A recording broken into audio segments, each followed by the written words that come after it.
Bonjour, bienvenue à toutes et à tous. Alors, je suis Margot Bernard du cluster Indura, j'anime e-risque et nous vous proposons aujourd'hui donc un webinaire sur la vulnérabilité des ouvrages hydrauliques face au changement climatique, avec notamment un focus sur le retrait-gonflement et sur l'auscultation par fibre optique. Ce webinaire est organisé avec la collaboration d'Egis et de Geofi Consult et on est ensemble jusqu'à 12 heures environ. Alors, en quelques mots rapidement, e-risque, pour ceux qui ne connaissent pas, donc c'est une communauté collaborative qui travaille donc sur les risques naturels gravitaires et c'est un centre d'émulation d'idées et d'avancement collectif.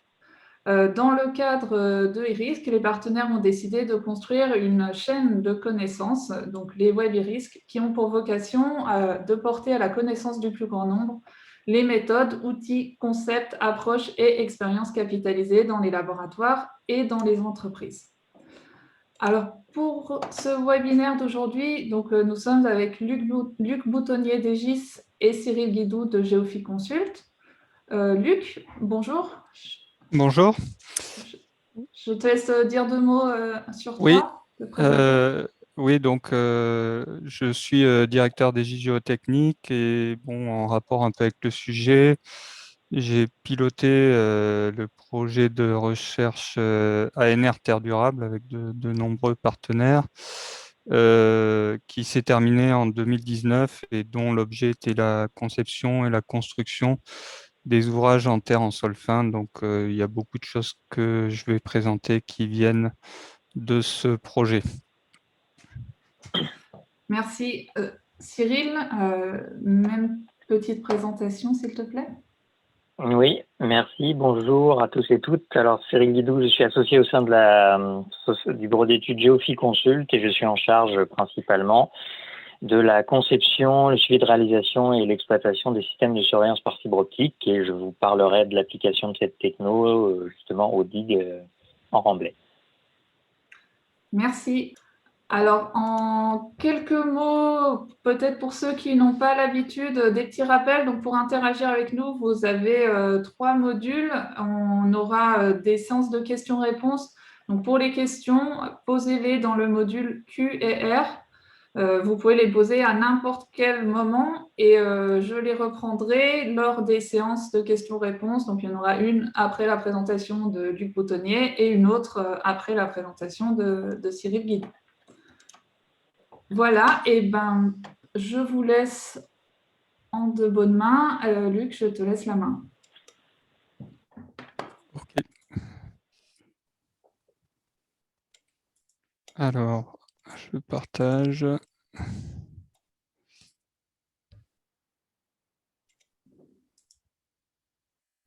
pouvez me confirmer que vous voyez la diapo? C'est bon, c'est très bien. Ok, donc comme ça a été dit, je vais vous parler un peu de l'effet du retrait-gonflement sur la vulnérabilité des digues, et cela dans un contexte de changement climatique. Donc, pour illustrer un peu les problèmes de vulnérabilité des digues, il faut regarder les différents mécanismes qui peuvent conduire à la ruine des digues. Donc, je ne vais pas tous les citer. On va juste s'intéresser à deux mécanismes en particulier pour évaluer l'impact du retrait de gonflement. C'est le mécanisme C4 de critères de rupture par glissement du talus côté val et le mécanisme C1 qui est un critère de rupture par érosion interne dans le corps de la digue. Alors, qu'est-ce que le retrait-gonflement? Donc, ça affecte essentiellement les sols fins. Ça conduit, quand on regarde la photo de droite, à l'apparition de fissures de retrait après de fortes sécheresses qu'on peut observer à la surface de la digue ou du sol. Et si on regarde la photo de gauche, bien on voit que ça peut se développer quand même relativement en profondeur. Donc là, on a un exemple sur une digue en Angleterre où c'est descendu jusqu'à 1 mètre. À vrai dire, on n'a pas beaucoup de données là-dessus, mais c'est bon, ça permet un peu de fixer déjà les idées. Alors, quelles sont les conséquences potentielles de ces fissures de retrait? Alors, la première conséquence, c'est qu'à travers ces fissures, on peut imaginer qu'on va avoir des écoulements plus rapides. Donc, on a un risque d'érosion interne si le matériau est un peu érodable, pour les matériaux peu plastiques, par exemple. Le deuxième risque, c'est des montées de pression d'eau dans les fissures qui pourraient créer des soulèvements de blocs et donc des risques d'instabilité, voire de surverse si on est en épisode de crue. La dernière question qu'on peut se poser, c'est avec le changement climatique, eh bien, est-ce que le phénomène va empirer avec des fissures peut-être plus larges ou plus profondes? Alors, quel est le moteur de cette fissuration? Bon, ben, c'est la succion. Donc, la succion, c'est des pressions d'eau négatives qui peuvent se développer dans le sol, qui sont liées à une recherche d'équilibre avec l'humidité relative dans l'air. Donc, plus il fait sec, plus cette humidité relative va être faible. Et puis, le phénomène des échanges est accéléré s'il y a du vent. Donc, dans les sols argileux, on explique les variations de volume déjà par des espacements entre les feuillets des particules d'argile liées à une réduction de l'épaisseur d'eau adsorbée.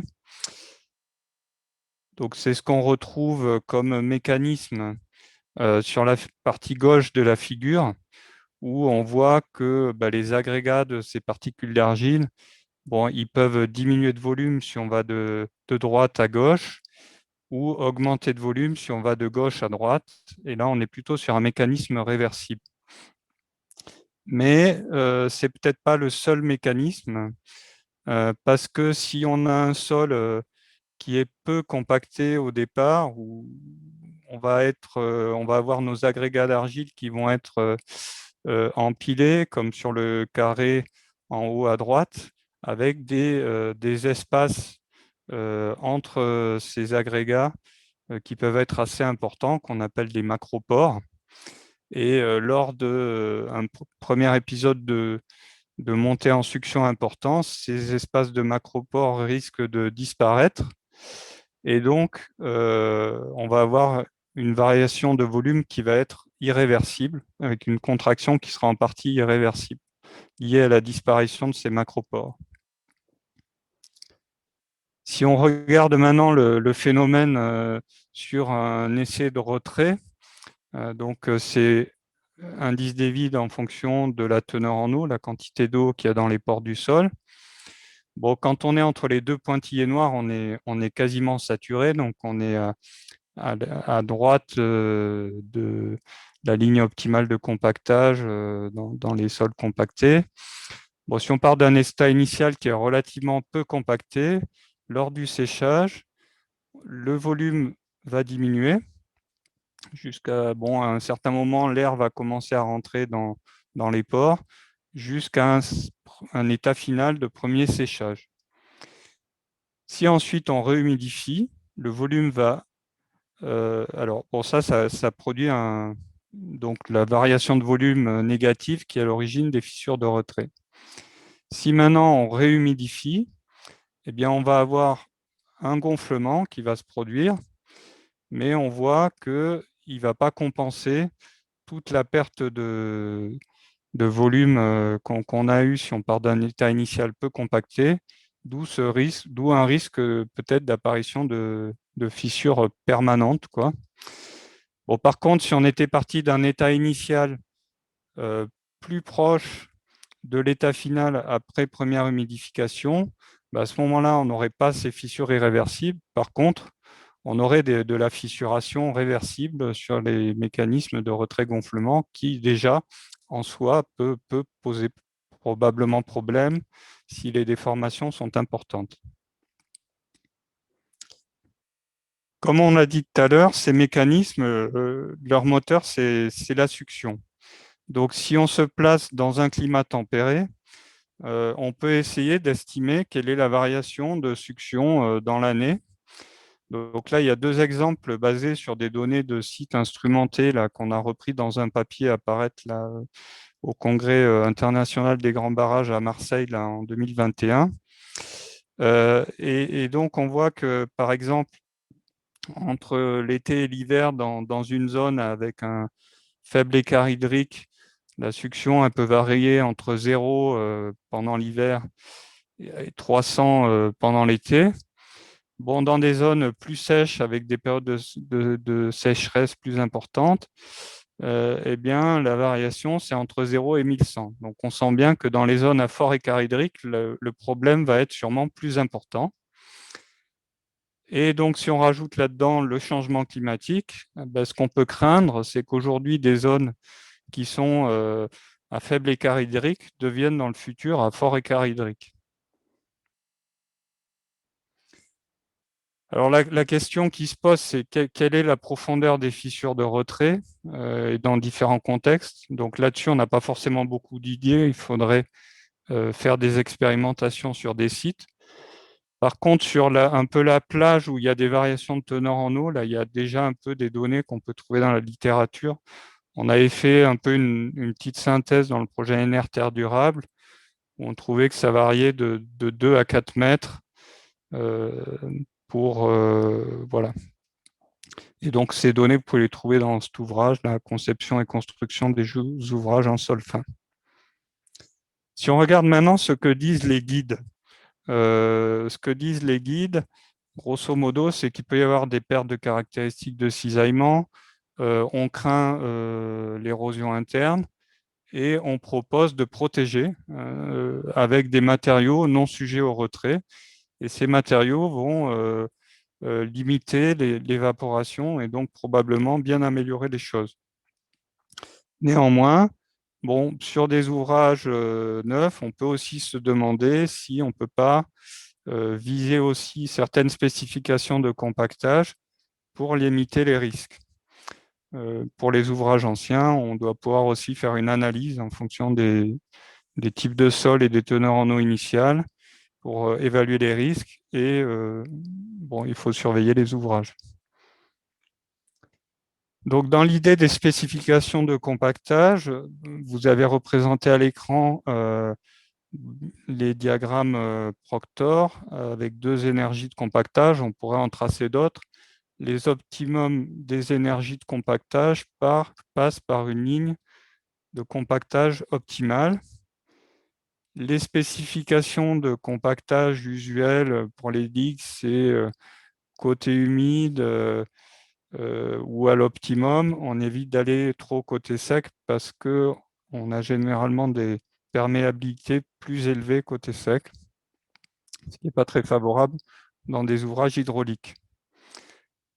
Alors, si on superpose, alors c'est un exemple un peu virtuel, mais inspiré de données réelles, je dirais, des lignes d'isosuction sur ce diagramme, eh bien, on s'aperçoit que, par exemple, ce sont les suctions juste après la mise en œuvre. Je dirais, le sol, quand on le met en œuvre, il a une certaine teneur en eau, donc il est aussi à une certaine succion. Donc un sol, je dirais, qui aurait une succion initiale à 300 kPa, on voit que pour un environnement à faible écart hydrique tel que présenté dans les diapos précédentes, on peut penser que la succion initiale ayant déjà été vue par le matériau, la succion de 300 kPa du faible, qui est un peu la succion max attendue dans un environnement à faible écart hydrique, elle est déjà vue par le matériau dès le départ, donc on peut penser qu'on ne va pas avoir de fissuration irréversible et que donc une spécification avec l'énergie Proctor normale et une teneur en eau autour de cette énergie permet de ne pas avoir de gros soucis de retrait irréversible. De la même manière, on voit que si on a un environnement hydrique beaucoup plus avec un fort écart hydrique entre la saison sèche et la saison humide et qu'on atteint 1100 au max, à ce moment-là, il va falloir aller chercher des teneurs en eau de mise en œuvre plus faibles et une énergie de compactage plus importante si on veut éviter d'avoir du retrait irréversible important. Donc, bon, ça, c'est une vision un peu théorique des choses. La question, c'est comment est-ce qu'on peut utiliser cette réflexion dans les vrais ouvrages. Donc, pour ça, on a besoin d'avoir déjà une idée de quelle va être la succion que peut subir l'ouvrage. Donc, pour ça, on a besoin de sites instrumentés. Alors, il commence à y en avoir quelques-uns, mais on encourage à en créer d'autres. Et puis, on a besoin de faire des mesures de succion, ce qui n'est pas forcément fait habituellement. Mais malgré tout, on a des corrélations qui nous permettent d'avoir quelques idées, notamment celle de Fleurot, qui donne les suctions pour l'énergie Proctor normale, l'énergie Proctor modifiée en fonction de la limite de liquidité et de la teneur en eau. Donc, si on utilise ces corrélations, ça permet d'avoir un peu une grille de lecture sur les risques en fonction du type de climat. Et on peut voir par exemple que en climat tempéré, avec un faible écart hydrique, bon, dans les limons, on n'a pas trop de risques. Dans les argiles, c'est un peu plus compliqué, mais si on densifie suffisamment, ça paraît acceptable. Par contre, si on a du changement climatique ou si on est dans des zones avec des très forts écarts hydriques et des suctions importantes en période sèche, dans les argiles, quand même, on a un peu des inquiétudes. Et on voit l'effet que pourrait avoir le changement climatique sur des ouvrages qui aujourd'hui n'ont pas de problème. Donc, en conclusion, la petite réflexion présentée sur la succion permet d'appréhender l'effet du climat sur le comportement des digues en sol fin. La grande question, c'est comment estimer la succion aujourd'hui et dans le futur dans les ouvrages. Donc, pour cela, il y a besoin de données pour avoir un peu des références sur des sites instrumentés. On en a quelques-uns, mais il en faudrait d'autres. Et il faut aussi extrapoler le climat à moyen terme. Donc, cette problématique, elle est souvent négligée dans la conception. Donc, je pense qu'une première étape, c'est déjà de se poser la question, de protéger les ouvrages si on pense que les risques sont élevés, et éventuellement de s'inspirer dans les grands principes, enfin éviter de mettre un sol humide, peu compacté dans des zones où il y a beaucoup de risques de retrait avec des suctions élevées. Voilà, je vous remercie. Merci Luc. Alors n'hésitez pas à poser vos questions via le QR, voire même à lever la main pour que je puisse vous donner la parole. J'ai une première question sur les macropores. Luc, comment sont-ils remplis, les macropores? Comment se remplissent-ils? Alors, en fait, si on prend un sol qui est côté humide de l'optimum Proctor et qui n'est pas beaucoup compacté, ça va ressembler un peu à ce qu'on voit sur le carré en haut à droite. Donc, au départ, il y aura de l'air dans les macropores, mais par contre, la structure globale fera que l'air est emprisonné. C'est-à-dire, c'est des choses qu'on trouve dans la littérature et qu'on a revérifié sur le projet Terre durable. Et donc, tant que l'air est emprisonné, et quand la succion va se développer, on va développer une pression d'eau négative dans le sol qui va augmenter la contrainte effective du sol et qui va faire qu'il va se comprimer et réduire de volume, un peu comme si on appliquait une charge mécanique. Et c'est ce chargement qui est irréversible, un peu comme un chargement eudométrique dans un domaine normalement consolidé, quoi. Voilà. Ok, merci. Alors, j'ai une autre question de Julien Barotte sur les mesures de succion. C'était une slide de plus tard. Il y a des mesures de succion 300 1000 kPa. Oui. Elles ont été estimées pour quel type de sol au sens du GTR? A1, A2, A3 ou A4? Alors, honnêtement, je ne me souviens plus. Je sais que c'est des sols fins, mais effectivement, c'est une bonne question parce qu'il faut se poser aussi la question de est-ce qu'on aurait développé les mêmes suctions sur les sites en fonction des plasticités des sols. Donc, je pense qu'il faut plus voir les valeurs comme des... enfin, ce qui est intéressant, c'est que on avait trouvé 2 sites, un en Angleterre et un à Héricourt. Donc, le Héricourt, c'est celui de... je crois que Yasmina est connectée, elle pourrait apporter éventuellement des précisions. Donc là, Héricourt, il me semble, c'est les digues en sol traité. Je vais donner la parole à Yasmina, du coup. Ouais, ouais. Elle lève la main pour compléter. Oui, bonjour à tous. Bonjour. Effectivement, Héricourt, ce sont des sols fins et nous avons instrumenté des sols A2 et A4 traités à la chaux. Et le sol de l'Italie, ce sont des matériaux naturels. Alors par contre, on n'a pas la classification GTR parce que ça n'existe pas, c'est pas appliqué tel quel là-bas. Ce sont des sols fins aussi, mais c'est des sols naturels. Bon, je pense que les valeurs, elles restent indicatives, mais c'est plus pour avoir un peu une idée de la démarche, hein, voilà. Merci. Voilà. Alors, j'ai une autre question et puis après, on passera à la présentation de Cyril Guidou. Est-ce que le phénomène d'augmentation des écarts hydriques avec le changement climatique s'applique également pour des sols argileux situés dans un noyau de barrage? Pour moi, oui et non. C'est-à-dire, c'est en fait lié à l'épaisseur qui est en interaction avec le climat, en tout cas sur les cycles annuels. C'est-à-dire, sur les cycles annuels, on sait que l'épaisseur de variation de teneur en eau sur les quelques références qu'on a pu trouver, il se balade entre 2 et 4 mètres. OK.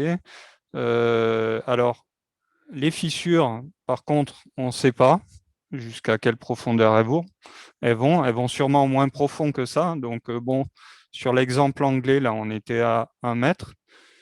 Bon, je me rappelle, pendant ma thèse aussi, j'avais trouvé des données, mais sur des climats différents où ça pouvait être beaucoup plus important et beaucoup plus profond. Donc, il faut bien avoir en tête que ce qu'on dit, c'est toujours lié à un contexte climatique et d'environnement. Et puis après, si je pense, il y a peut-être un autre phénomène dont je n'ai pas parlé, mais qui pourrait se passer dans le futur, c'est que si on était sur une moyenne d'humidité relative dans l'année qui allait en diminuant, par exemple, ben, on peut penser que ça, petit à petit, ça pourrait descendre plus en profondeur dans les ouvrages. Mais bon, je pense que là, pour l'instant, on n'a pas assez de données pour vraiment savoir dans quel sens ça va aller, quoi. Ok, merci. Du coup, on va passer à la présentation de Cyril. N'hésitez pas quand même à continuer à poser des questions, que ce soit pour la présentation de Luc ou celle de Cyril. On prendra les questions à la fin. Luc, il faut que tu arrêtes ton partage. Oui, c'est ce que je suis en train d'essayer de faire. Partage, arrêter. Voilà. Merci.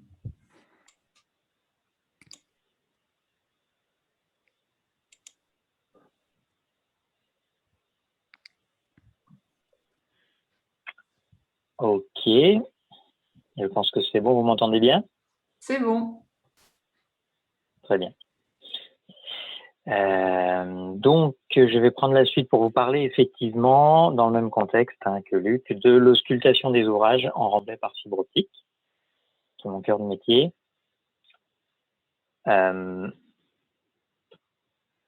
Alors, comme Luc l'a présenté, on a différents modes de rupture hein, pour les ouvrages en remblai. Et pour contrer, et pour monitorer les digues, excusez-moi, pour adresser ces différentes problématiques donc de rupture potentielle d'ouvrage, on dispose de défenses passives. Ce qu'on appelle les défenses passives, ce sont c'est la structure de l'ouvrage et notamment sa bonne étanchéité, la filtration, le drainage et, comme Luc l'a évoqué, une bonne conception qui permet d'éviter justement que des initiations se produisent sur différents modes de rupture. Ceci étant, on dispose également, en plus de ce premier rideau, de défense active et qui implique donc une action du maître d'ouvrage. On trouve parmi celles-ci toutes les opérations de surveillance et d'inspection sur lesquelles je ne vais pas m'appesantir, mais vous les connaissez sans doute. Il s'agit des inspections visuelles, de la surveillance des écoulements quand on peut le faire avec les mesures piézométriques ou les mesures de débit de fuite, la surveillance des mouvements éventuels de l'ouvrage avec des relevés topo, et puis ce qu'on appelle les méthodes à grand rendement qui viennent en complément. Ils sont par exemple le radar géologique, les panneaux électriques, le potentiel spontané, etc. Et également, dans cette catégorie, les mesures réparties par fibre optique qui permettent d'accéder à la température et à la déformation de l'ouvrage. Ce sont ces méthodes qu'on va regarder maintenant. Donc, ces technologies de mesure à grand rendement et en particulier la fibre optique s'attachent à la détection des précurseurs, c'est-à-dire à la localisation de phénomènes sur l'ouvrage avant qu'ils soient éventuellement visibles à l'extérieur pour une inspection visuelle et avant qu'ils produisent des effets graves. Les précurseurs que l'on peut classiquement retrouver sont ceux qui concernent l'érosion interne, d'une part, avec la recherche d'écoulement localisé par mesure de température, on y reviendra, et puis les déformations d'ensemble et en particulier les glissements, que ce soit en pied de talus ou en crête, et ça inclut également les développements de fontis. Alors pour ce qui concerne la localisation des écoulements préférentiels par thermométrie, pourquoi on utilise la fibre optique? Eh bien parce que la thermométrie en elle-même a déjà montré sa capacité à détecter des fuites depuis quelques décennies. C'est en général réalisé dans des piézomètres. On vient mesurer la température de l'ouvrage et il se trouve qu'une fuite va en général amener une variation de température en raison de l'eau qui est amenée dans la digue ou l'excès d'eau. Cette mesure de température, aujourd'hui, on peut la généraliser sur des grands linéaires en longitudinal avec donc des mesures de température réparties. La même chose pour les mesures de déformation, sous réserve évidemment que le capteur soit bien positionné. Une déformation du remblai va entraîner un allongement du capteur qui va pouvoir être détecté par fibre optique tout le long de la partie instrumentée. Alors, pour être un peu plus précis sur les mesures par fibre optique, quand on parle de mesures par fibre optique, on adresse en gros 3 catégories. Il y a d'abord les mesures réparties, qui consistent à avoir une mesure tout le long de la fibre. Ça veut dire que vous pouvez considérer votre fibre optique ou votre câble contenant des fibres optiques, que j'appelle par abus de langage fibre optique. Donc ce câble est un capteur, et quand il y a le bon appareil au bout, vous avez accès à sa température et à sa déformation tout le long de celui-ci et vous localisez les phénomènes. On y reviendra. On parle aussi de mesures optiques quand on parle de mesures distribuées. Alors là, c'est plutôt le cas des réseaux de Bragg ou FBG en anglais. Les réseaux de Bragg sont des capteurs ponctuels. On peut en mettre un certain nombre en série sur une seule ligne de mesure, mais on est quand même limité sur un nombre global. Et puis surtout, on a accès à une information ponctuelle. Et enfin, on a les mesures, pour le coup, réellement ponctuelles, c'est-à-dire un capteur avec un câble qui permet de remonter le signal, et le capteur exploitant lui-même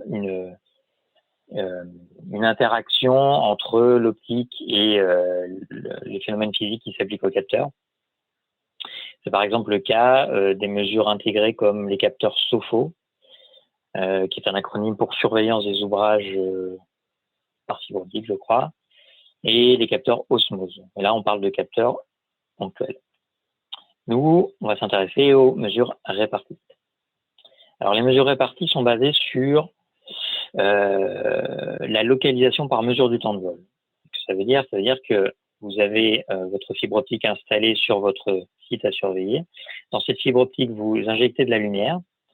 Une partie de cette lumière va être rétrodiffusée en tout point de la fibre et la partie rétrodiffusée qui revient vers le laser va être récoltée, analysée. Et il se trouve que la partie rétrodiffusée de la lumière est porteuse d'informations à la fois sur la déformation de votre capteur, son état de densité, et également sur sa température.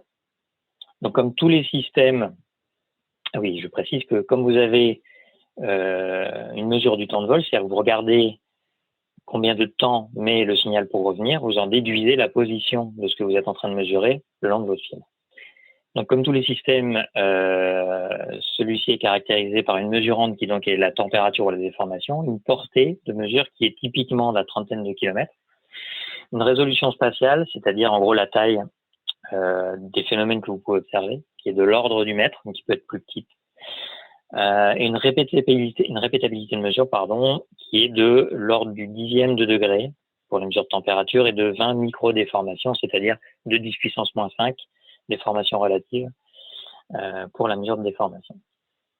Juste un petit point sur le fait que comme on a des mesures réparties et comme on a une atténuation au fur et à mesure dans la fibre optique, le signal se propage de moins en moins bien au fur et à mesure qu'on s'éloigne de l'appareil de mesure qui est situé au bout de la fibre. Eh bien, ces différents paramètres sont corrélés entre eux.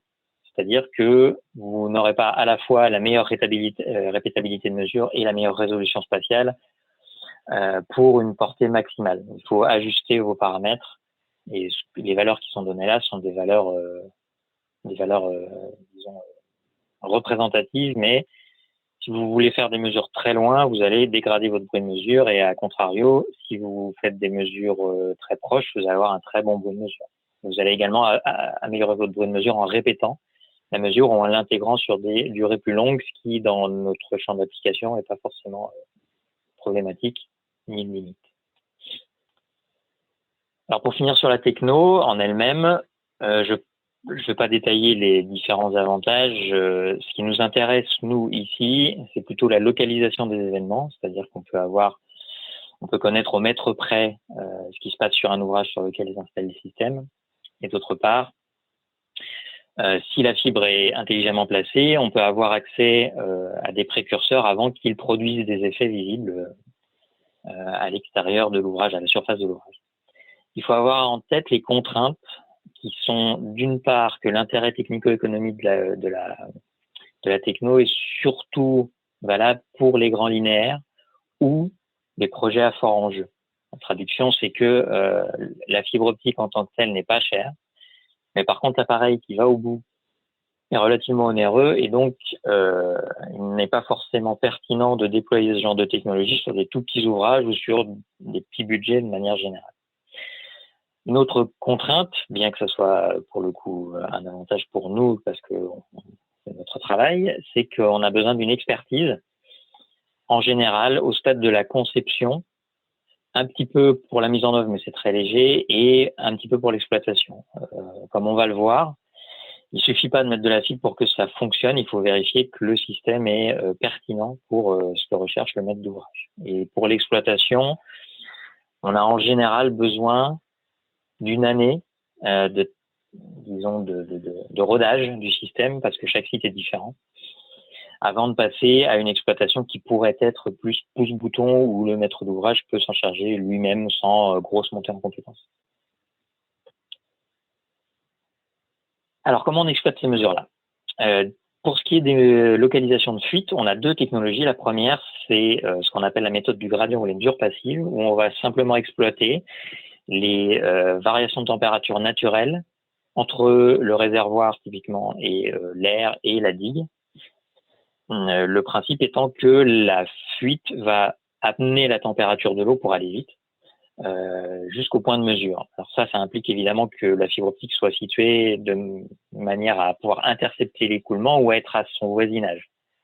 Voisinage, ça veut dire 1 mètre autour de l'axe de la fibre. C'est le rayon de détection de ce type de méthode, c'est-à-dire c'est le volume sur lequel on peut effectivement mesurer une fuite. Il faut avoir à l'idée que cette techno permet d'accéder à des estimations de débit en travaillant sur l'amplitude des signaux par rapport à la température de l'eau et également le déphasage. Et également qu'on peut accéder à une réactivité forte au moyen d'analyses statistiques sur les données brutes qui permettent d'avoir une réactivité en temps réel, par exemple en temps de crue, sur les digues sèches par exemple. Une limite de cette méthode-là, c'est qu'il y a des périodes durant l'année durant lesquelles les températures ont tendance à s'égaliser. En tout cas, les contrastes sont beaucoup plus faibles. Il y a en général 2 périodes sous nos latitudes, en tout cas, où cela peut se produire. Et si on n'a plus de contraste entre la température de l'air et de l'eau, évidemment, la détection devient beaucoup moins aisée, même si on a toujours moyen de faire parler les données, notamment avec le fait que l'humidification va plus transporter la température de l'air. Mais voilà, gardons à l'esprit que pour l'analyse annuelle, c'est parfait. Quand on veut avoir une analyse en temps réel, il y a des périodes où potentiellement on pourrait se retrouver avec une capacité de détection réduite. Pour pallier cette lacune, on a les méthodes actives qui consistent à réaliser le même type de mesure, mesurer la partie de température, mais avec un câble dans lequel on intègre également des conducteurs de cuivre qu'on chauffe par simple effet Joule, c'est-à-dire qu'on crée un court-circuit avec un générateur à l'extrémité. On fait passer du courant dans ces câbles, ils s'échauffent, et il se trouve que si un écoulement passe sur le câble, eh bien, il va y avoir un refroidissement localisé, comme vous voyez sur la figure en bas à gauche. Quand on chauffe un sol sec, on a une élévation de température plus importante quand on chauffe un sol humide, et a fortiori que quand on chauffe un sol où il y a une vitesse d'écoulement, plus la vitesse est rapide, plus vous allez avoir de chaleur emmenée.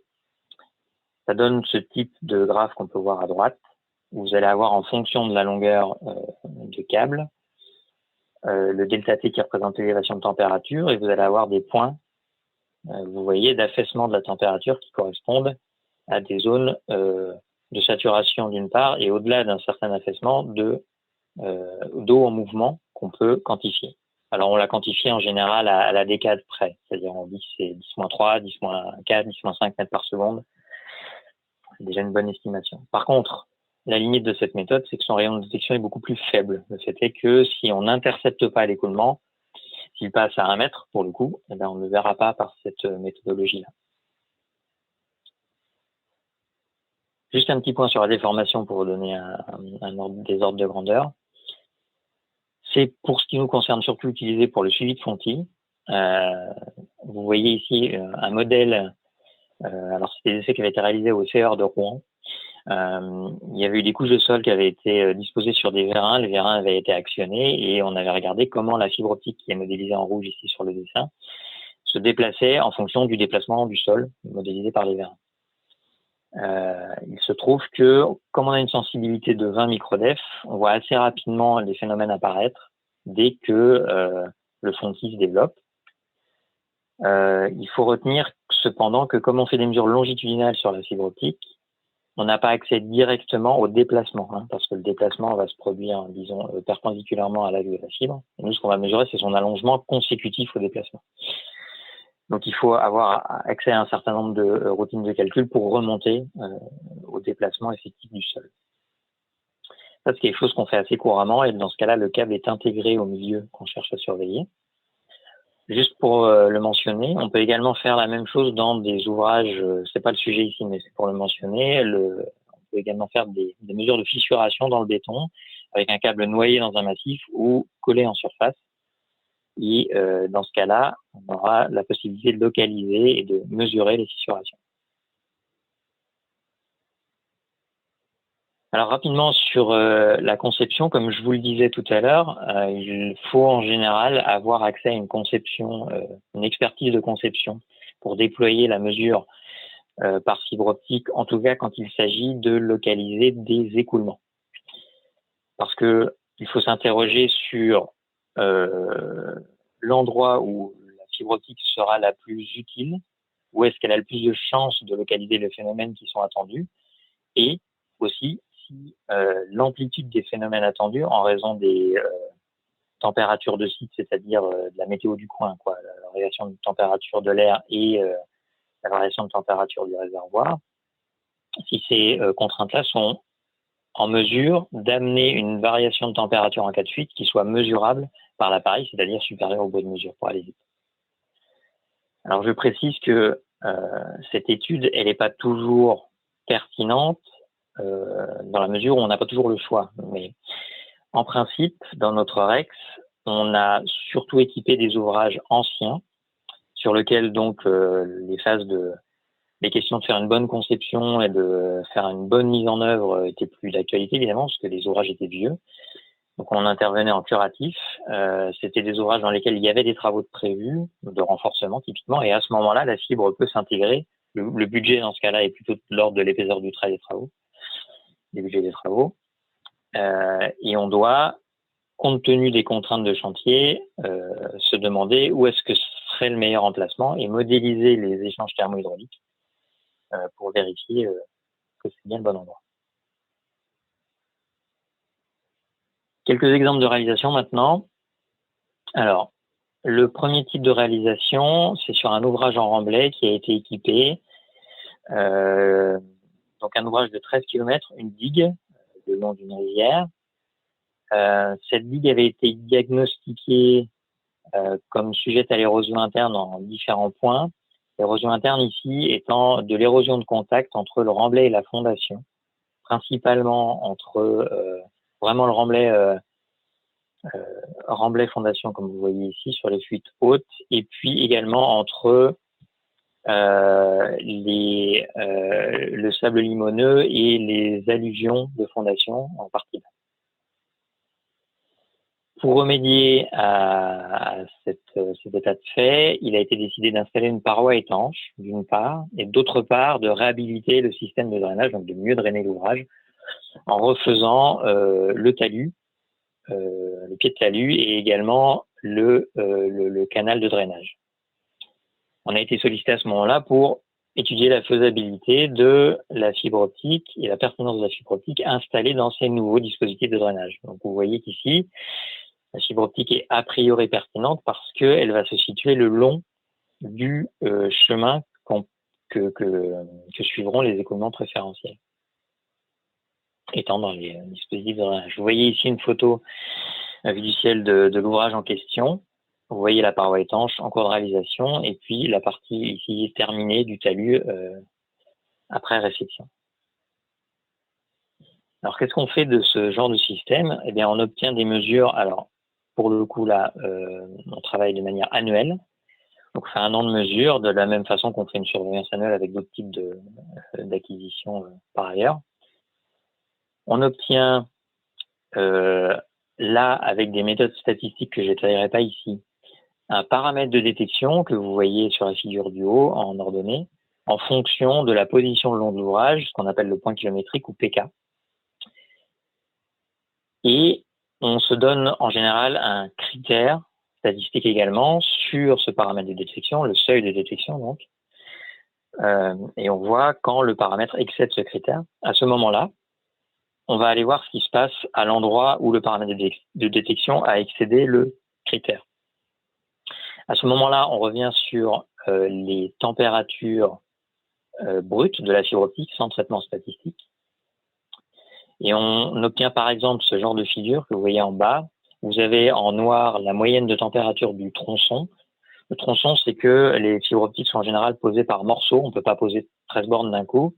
Donc on pose des longueurs kilométriques en général, 1, 2, 3 km, ça dépend. Et puis on relie ces différents tronçons par des soudures qui sont abritées dans des regards.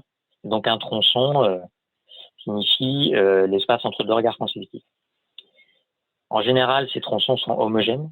C'est-à-dire qu'on sait, lorsque soit il y a eu des forages, soit, enfin bref, par rapport à la connaissance de l'ouvrage ou par rapport à sa conception, on peut délimiter des zones où on sait que la digue est de coupe homogène.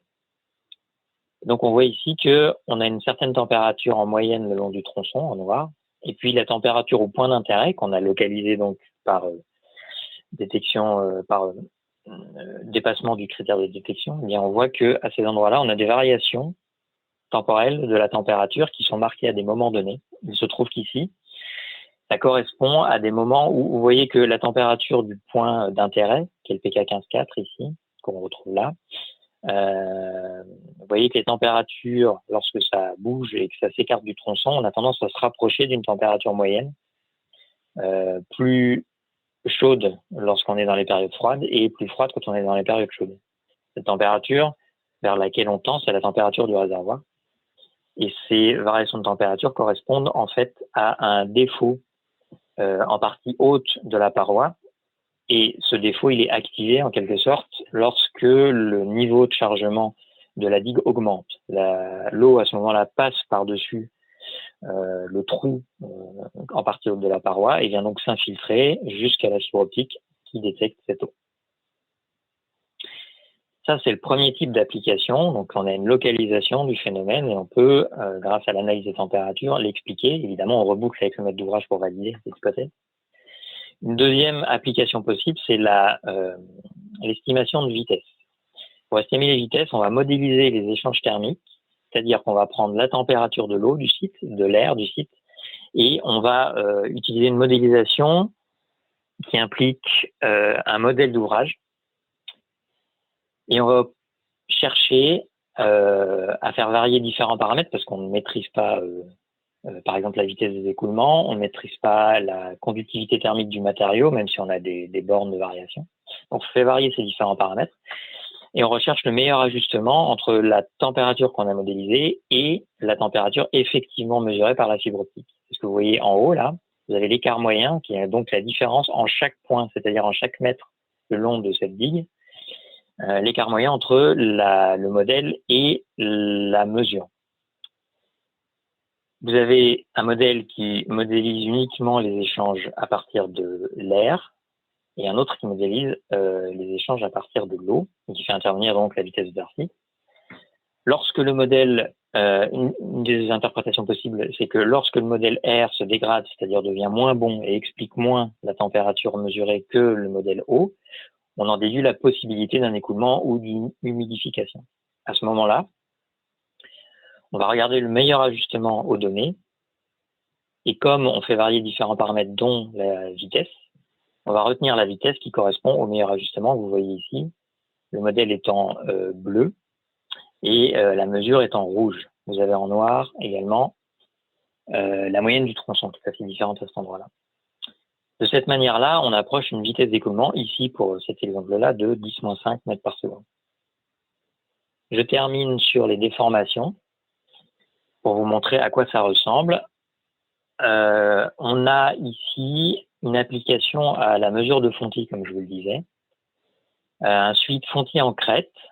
On a déployé une fibre optique, vous voyez sur la photo à droite, sur 300 mètres environ. La fibre optique que vous voyez ici, ce câble jaune, en fond de tranchée. Ensuite, la tranchée a été remblayée. Et ensuite, on a commencé à faire des mesures de déformation au fil du temps. Vous voyez ici sur la figure du milieu l'évolution de la déformation relative qui augmente au cours du temps.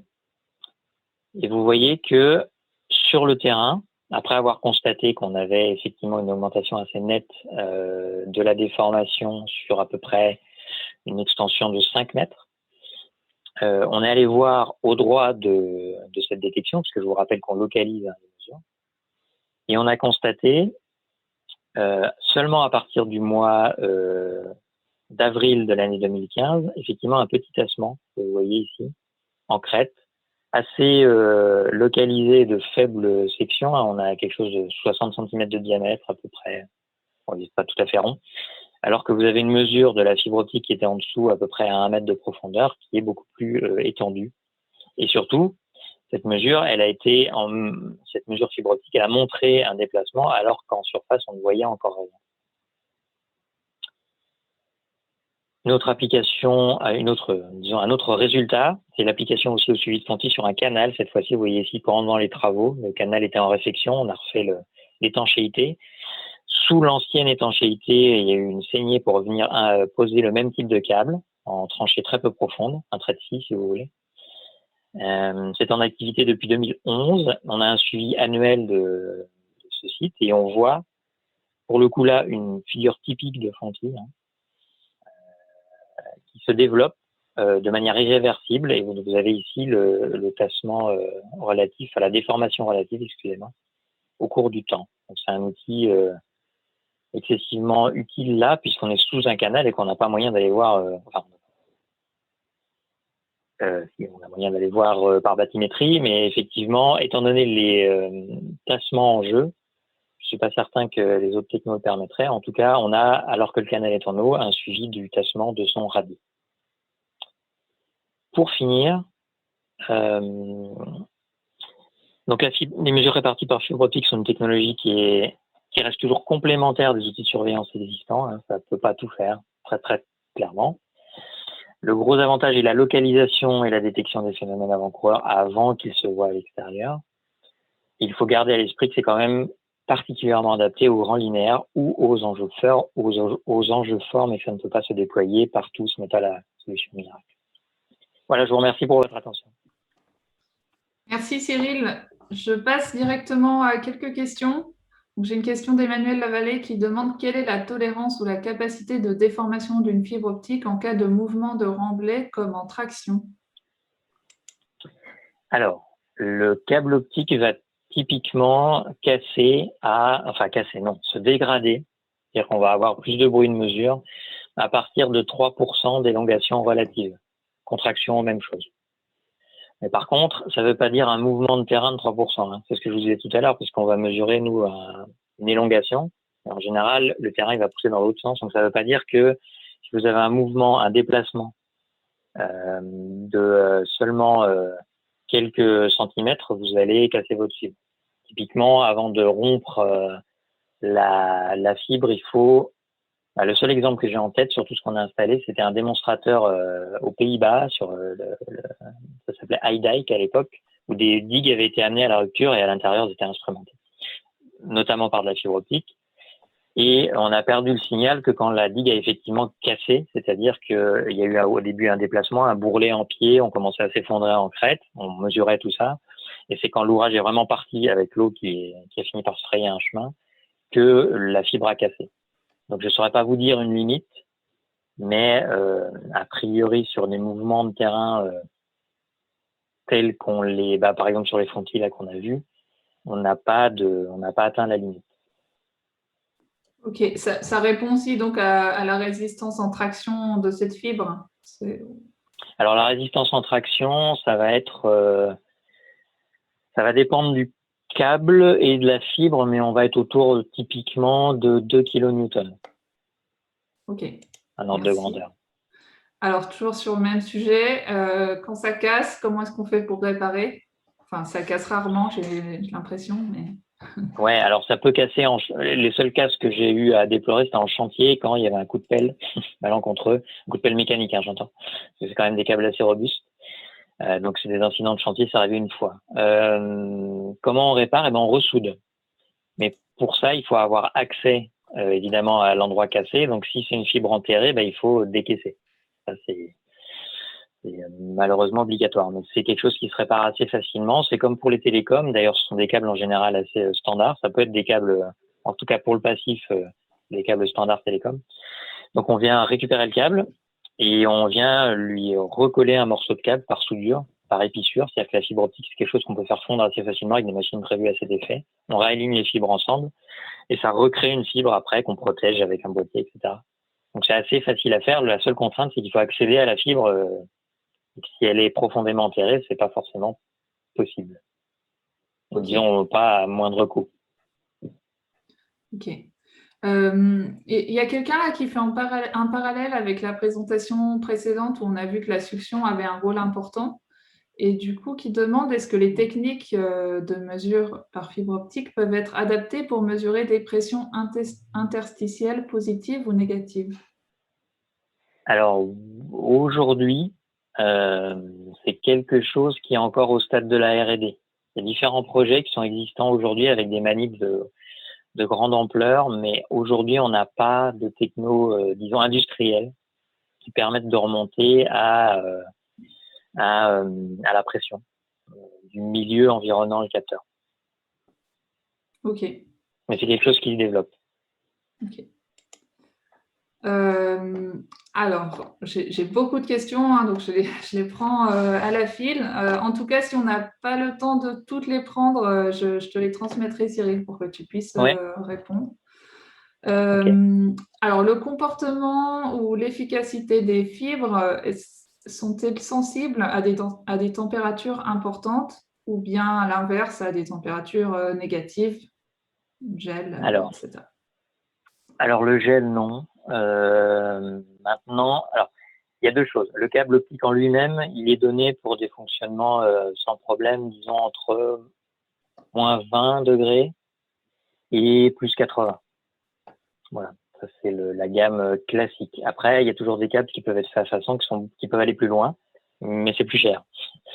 Donc, à voir si c'est pertinent. Par contre, l'appareil de mesure qui est au bout a des contraintes plus fortes, parce que c'est un appareil que vous pouvez assimiler à un PC, quoi. Donc, il n'aime pas avoir trop froid ni trop chaud. En général, il est situé dans un environnement tempéré, disons entre 5 et 45 degrés. Mais par contre, le câble lui-même est plus versatile que ça. D'accord. Alors, tu parles de l'appareil qui va au bout, donc je fais un petit lien. Il y a une question de coût pour ce type de surveillance et notamment pour les enregistreurs. Est-ce que tu sais apporter des idées de coût, d'ordre de Oui, oui. grandeur? C'est la question qui fâche en général. Les interrogateurs sont typiquement, pour la mesure de température, donc localisation de fuite, etc., de l'ordre de 30 000 euros l'interrogateur. On peut être plus ou moins cher en fonction de ce qu'on cherche, de la précision, de la capacité de l'interrogateur, mais c'est l'ordre de grandeur qu'il faut retenir. La déformation fâche encore plus parce que là, on est plutôt sur, aujourd'hui, ça a baissé un peu, mais on est encore sur 70 000 euros l'interrogateur. Alors, d'où ma remarque sur le fait qu'il faut bien avoir l'intérêt technico-économique, tout en gardant à l'esprit que c'est des interrogateurs qui peuvent se déplacer. Il y a des versions portatives, c'est gros comme un PC pour le coup, un gros PC bien. Et dans ce cas-là, quand on n'a pas besoin d'un monitoring en continu, on peut venir avoir un appareil qui va aller sur différents sites et donc le coût est pas le même puisqu'on paye juste la mise à disposition d'un interrogateur le temps de faire la mesure. C'est typiquement possible pour les mesures de déformation. Ok, merci. Pour continuer sur les ordres de grandeur de coût, est-ce que tu saurais donner un ordre de grandeur de coût de surveillance, par exemple, au kilomètre? Alors, ça va dépendre de ce qu'on attend, c'est-à-dire si c'est une surveillance en continu, une surveillance en crue ou une surveillance plus classique, j'allais dire, c'est une auscultation annuelle où on acquiert les données pendant un an et puis on regarde ce qui ressort. Et sur un site de l'ordre de 20 km, on va compter 10 hommes-jours par an, à peu près. Donc, ça va dépendre du bureau d'études et de ses prix, mais gardez cet ordre de grandeur en tête, quoi. Comptez 2 semaines de travail pour un site de 20 km, en sachant que si le site est plus petit, on travaillera un peu moins, puisqu'on aura moins de complexité, les routines seront plus simples à mettre en œuvre, etc. Ok, merci. Concernant la méthode avec chauffage, est-ce que tu peux réexpliquer comment ça fonctionne, le chauffage Oui. de la fibre? Alors, on a des câbles. Oui, j'aurais dû mettre une photo de câble, ça aurait été plus parlant. Mais... Donc, on a des câbles qui, à l'intérieur, intègrent à la fois des fibres optiques et des éléments de cuivre, isolés les uns par rapport aux autres, bien sûr.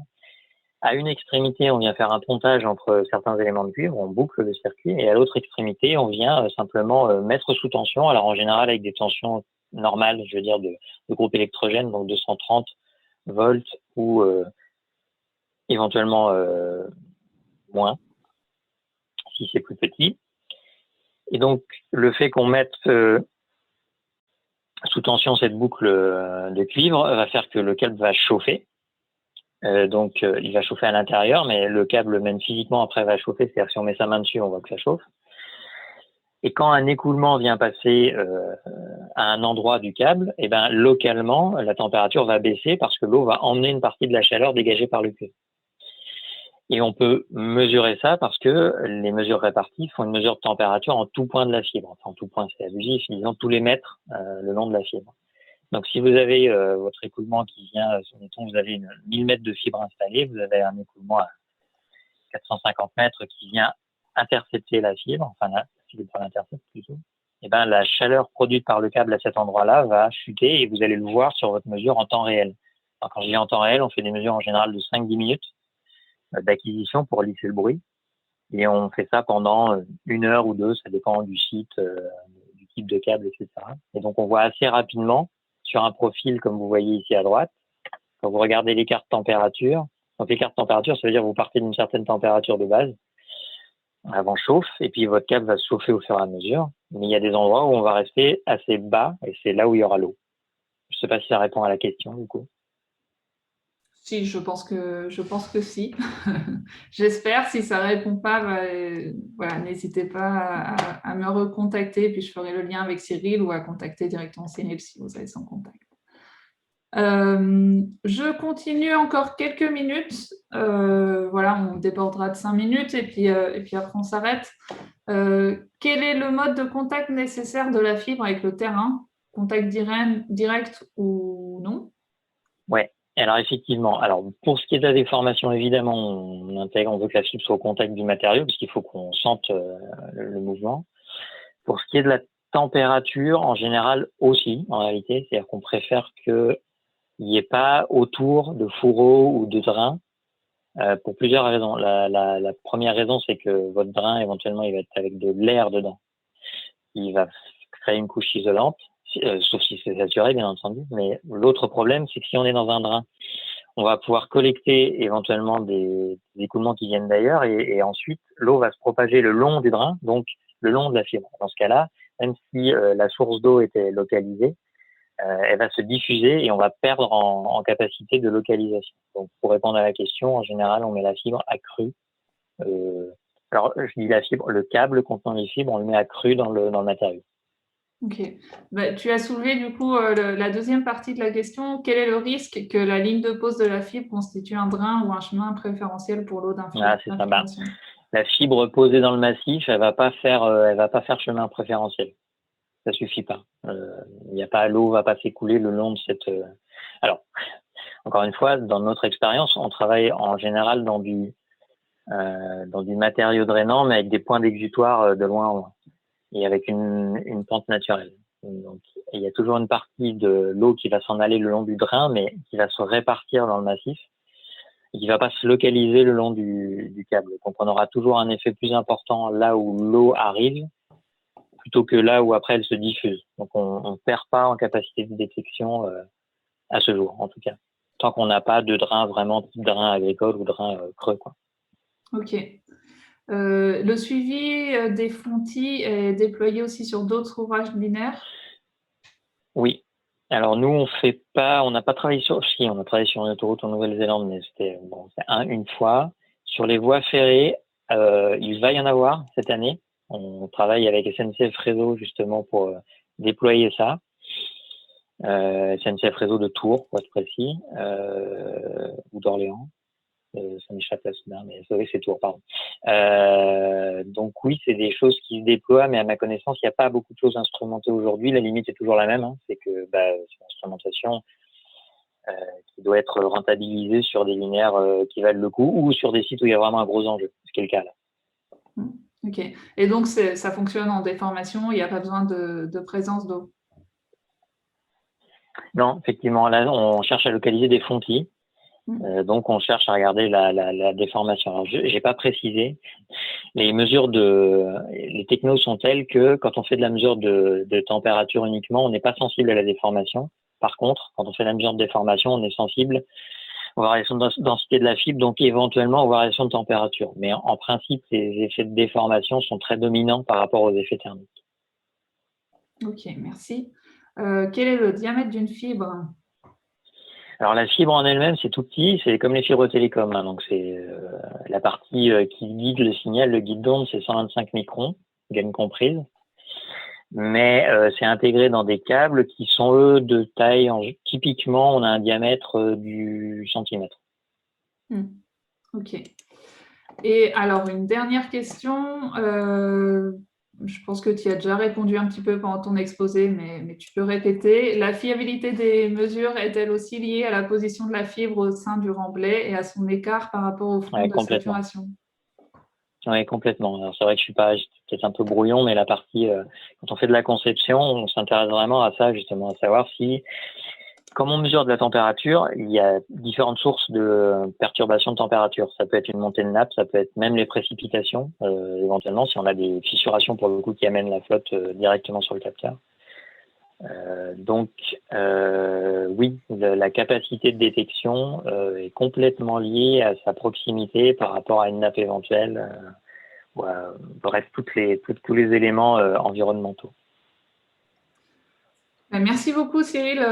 Il y a eu pas mal de questions là, donc ça pose encore question. C'est pas encore une technique qui est très bien connue. On en a perdu quelques-uns là, sur l'heure de manger, mais voilà, n'hésitez pas si vous avez encore des questions, je les transmettrai. Merci Luc aussi pour ta présentation. Oui, ouais. oui, juste une remarque.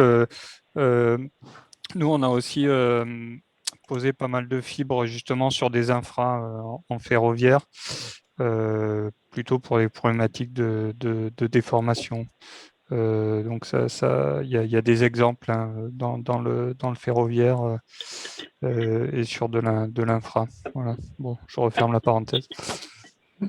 Merci. Merci, Du coup, je ferme ce webinaire. En tout cas, merci Luc, merci Cyril.